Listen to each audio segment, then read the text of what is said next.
ওরে ও কেষ্ট, তোর মেজ দিদিকে একটা প্রণাম কর না রে। কি অসভ্য ছেলে বাবা, গুরুজনকে একটু নমস্কার করতে হয়, তাও কি তোর মা মাকে শিখিয়ে দিয়ে মরেনি রে?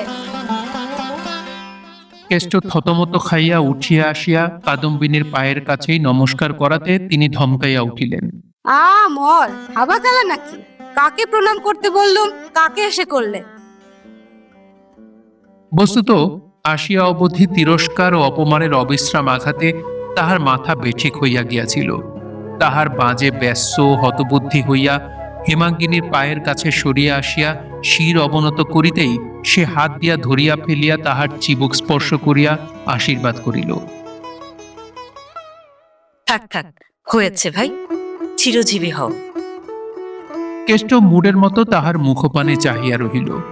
এদেশে এমন করিয়া যে কেহ কথা বলিতে পারে, ইহা যেন তাহার মাথায় ঢুকিল না।